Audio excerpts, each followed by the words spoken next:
दोस्तों, अगर इनके भरोसे, इन पार्टियों और इन नेताओं के भरोसे छोड़ दिया तो 75 साल और भारत पीछे रह जाएगा। कई लोग मेरे से पूछते हैं, can India lead the world? Why not? क्यों नहीं कर सकता इंडिया लीड? हमारे पास, हमारे देश में बेस्ट इंजीनियर हैं, बेस्ट डॉक्टर हैं, बेस्ट वकील हैं, बेस्ट साइंटिस्ट हैं, बेस्ट किसान हैं। किस चीज की कमी है हमारे देश में? लेकिन एक ही शर्त है, देश के 130 करोड़ लोगों को अब साथ आना पड़ेगा। अब देश के लोगों को बागडोर संभालनी पड़ेगी, इनके भरोसे नहीं छोड़ सकते।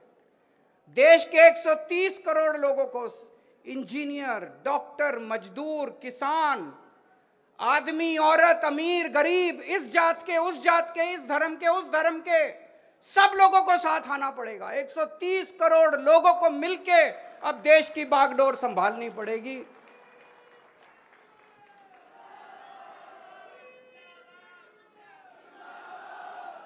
पचहत्तर साल पहले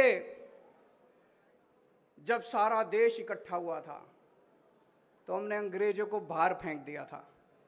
आज 75 साल के बाद अगर हम 130 करोड़ लोग इकट्ठे हो गए तो दोस्तों, भारत को नंबर 1 देश बनने से कोई नहीं रोक सकता।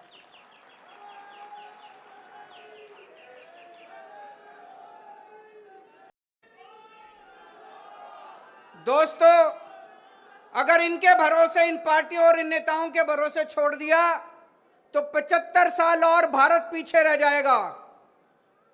कई लोग मेरे से पूछते हैं, can India lead the world? Why not?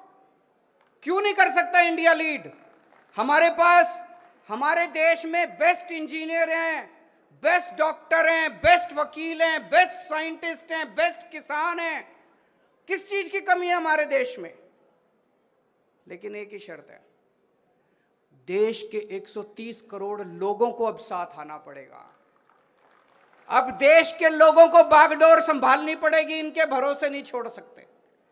देश के 130 करोड़ लोगों को, इंजीनियर, डॉक्टर, मजदूर, किसान, आदमी, औरत, अमीर, गरीब, इस जात के, उस जात के, इस धर्म के, उस धर्म के, सब लोगों को साथ आना पड़ेगा। 130 करोड़ लोगों को मिलके अब देश की बागडोर संभालनी पड़ेगी।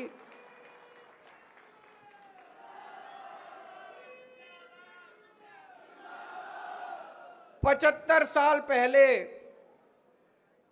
जब सारा देश इकट्ठा हुआ था तो हमने अंग्रेजों को बाहर फेंक दिया था। आज 75 साल के बाद अगर हम 130 करोड़ लोग इकट्ठे हो गए तो दोस्तों, भारत को नंबर 1 देश बनने से कोई नहीं रोक सकता।